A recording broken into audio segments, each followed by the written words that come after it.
सबसे ज़्यादा विरोध कांग्रेस पार्टी ने किया।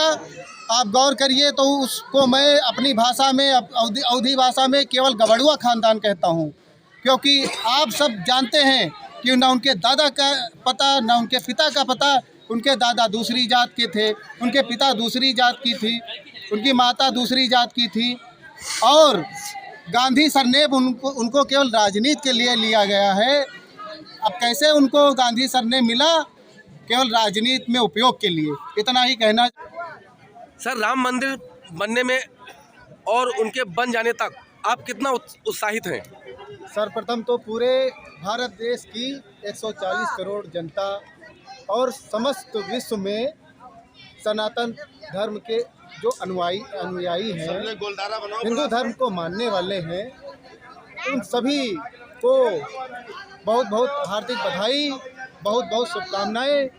क्योंकि आज 22 जनवरी को अयोध्या में हमारे आराध्य श्री रामचंद्र जी विराजमान हो रहे हैं। आदरणीय श्री नरेंद्र मोदी जी, यह उनके साहस का परिचय देता है। यदि आज वो देश के प्रधानमंत्री ना होते तो ये गौरवान्वित क्षण जो आज हम सबको देखने को मिल रहा है, ये शायद ना मिलता। और रामलला जिस तरह 500 वर्षों से अधिक मुकदमे में विधर्मियों ने जिस प्रकार उनको उलझाए रखा, ये समय आज ना आता। तो मैं इतना ही कहूँगा कि इस देश की समस्त जनता और जितने भी हिंदू धर्म, सनातन धर्म को मानने वाले अनुयायी हैं, सबको हमारे यशस्वी प्रधानमंत्री आदरणीय श्री नरेंद्र मोदी जी का धन्यवाद ज्ञापित करना चाहिए। और इस बात का दुख भी है कि इन 500 से अधिक वर्षों में हमारे पूर्वज जो श्री रामचंद्र जी के भव्य मंदिर को देखना चाहते थे, दर्शन करना चाहते थे, वो आज इस दुनिया में नहीं है। हो सकता वो ऊपर से देख रहे हो तो उनकी आत्मा आज धन्य हो गई होगी। और हम सब बहुत ही धनी हैं जो कम से कम हमारे सामने राम मंदिर का निर्माण हो रहा है और आज रामलला विराजमान हो रहे हैं। इतिहास में जब हमारे बच्चे और आगे आने वाली पीढ़ी जब बात करेगी तो कहेगी कि हमारे पूर्वजों के सामने राम मंदिर का निर्माण हुआ था। और मैं तो ये भी कहूँगा, शायद आप सब लोग देखेंगे 50-100 साल में जिस प्रकार तमाम हमारे देवी देवताओं के मंदिर देश में बने हैं, एक दिन ऐसा आएगा कि हमारे यशस्वी प्रधानमंत्री श्री नरेंद्र मोदी जी का भी मंदिर हर ज़िले में, हर मोहल्ले में, हर शहर में होगा और उनकी भी पूजा होगी। जय जय श्री राम। सर, जहाँ तक अभी आपने कहा कि मंदिर गांव-गांव होंगे, तो विपक्षी टीम ये कहती है, विपक्ष ये कह रहा है कि मंदिर से क्या होगा, यहाँ शिक्षा, रोजगार और अस्पताल होने चाहिए। इस पे आप क्या प्रकाश डालना चाहेंगे? मैं जो भी मंदिर का विरोध आज तक किए हैं और जो अभी भी कर रहे हैं, मैं उन विधर्मियों से इतना ही कहूँगा कि पहले के प्राचीन काल में भी राक्षस हुआ करते थे, आज इस युग में भी राक्षस है, वही विधर्मी है।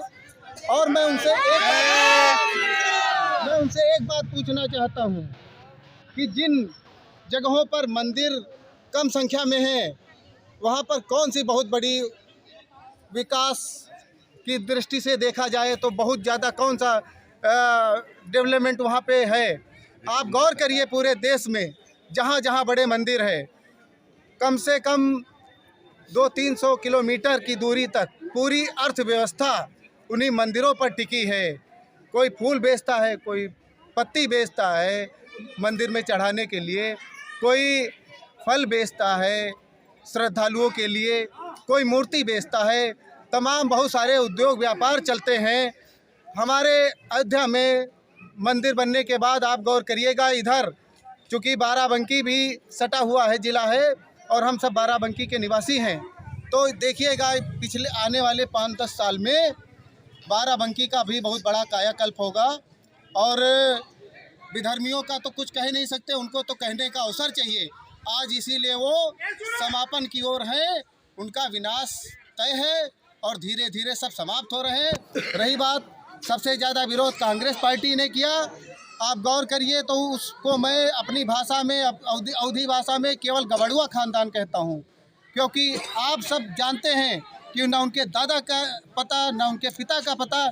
उनके दादा दूसरी जात के थे, उनके पिता दूसरी जात की थी, उनकी माता दूसरी जात की थी, और गांधी सरनेम उनको केवल राजनीति के लिए लिया गया है। अब कैसे उनको गांधी सरनेम मिला?